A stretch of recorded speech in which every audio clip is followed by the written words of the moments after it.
நம்ம வீட்டில் இன்றைக்கி பலாப்பழம் ஒன்று வாங்கி கட் பண்ணியிருக்கேன். இது சீசனுக்குள்ள பழங்க.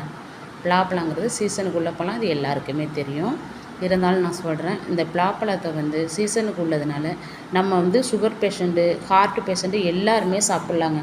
இது ஹார்ட் அட்டாக் வராமல் தடுக்கும் அப்புடின்னு சொல்கிறாங்க. கிடைக்கும்போது எல்லாருமே இதை வாங்கி சாப்பிடுங்க. இது உடம்புக்கு ரொம்ப நல்லது. பலாப்பழம் முக்கனியில் ஒரு கனியான பலாப்பழம் ரொம்ப ரொம்ப உடம்புக்கு நல்லது. கிடைக்கும்போது வாங்கி சாப்பிடுங்க. ஹெல்த் வைஸாக பலாப்பழம் எல்லாத்துக்குமே உடம்புக்கு ரொம்ப நல்லதுன்னு சொல்கிறாங்கங்க. நீங்கள் இது கிடைக்கும்போது வாங்கி கண்டிப்பாக எல்லாருமே சாப்பிடுங்க. சுகர் பேஷண்ட்டு, ஹார்ட் பேஷண்ட்டு எல்லாருமே சாப்பிட்லாம். நம்ம ஹெல்த்துக்கு ரொம்ப நல்லது. சீசன் பழம், சீசனுக்கு மட்டும் விளையக்கூடியது. நீங்கள் எல்லாருமே வாங்கி இதை சாப்பிடுங்க. நம்ம சீத்தா மரத்தில் காயை பாருங்கள், எல்லாம் பழுக்கக்கூடிய ரேஞ்சில் இருக்குங்க. செம்மையாக காய் காய்ச்சிருக்கு. போன வருஷம் கிளையெல்லாம் வெட்டி விட்டுட்டேன். ரொம்ப அடர்த்தியாக இருக்குன்னு வெட்டி விட்டேன். வெட்டி எங்கள் பையன் என்ன பண்ணிட்டாப்புல, மொட்டையாக வெட்டி விட்டாப்புல. திரும்ப இது துளுத்து இந்த வருஷத்தில் அவ்வளோ காய்ங்க.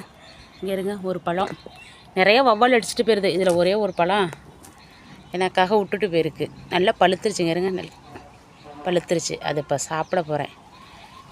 மரம் ஃபுல்லாக வெறும் காய் தாங்க. உங்களுக்கு தெரியுதா என்னான்னு தெரியல. மரம் ஃபுல்லாக வெறும் காய் தான். இதுங்க சீத்தா மரம்லாம் வைங்க. ஒரு கொஞ்சோண்டு இடம் இருந்தாவே போதும். அதில் சீத்தா மரம்லாம் வைக்கலாம். வச்சு அது நமக்கு தேவையான பழம் நம்மளுக்கு கொடுக்கும். கண்டிப்பாக ஒரு வருஷத்துலேயே அந்த சீத்தாப்பழம் மட்டும் பழம் கொடுத்துருதுங்க. சீத்தாப்பழத்தை உடச்சி பார்ப்போம் எப்படி இருக்குன்ட்டு. பழம் கழுவிக்கிட்டு வந்துட்டாங்க. இருங்க, பழத்தை பாருங்களேன், செம்மையாக இருக்குங்க. நம்ம கொல்லையில் பழுக்கும்போது அதோட சுவையும் மனமும் வேறு லெவலில் இருக்குங்க. வேறுங்க சூப்பராக எப்படி ஒரு கையில் தான், அப்படி ஒரு கையில் கேமரா பிடிச்சிருக்கேன், ஒரு கையில் அப்படி உடைக்கிறேன். எப்படி பழுத்துருக்கு பார்த்தீங்களா? இப்போ நான் மரத்துலேருந்து பறித்த பழம் தான் அது. ஏன்னா பறிக்கும்போது என் நிலையை எடுக்க முடியலைங்க.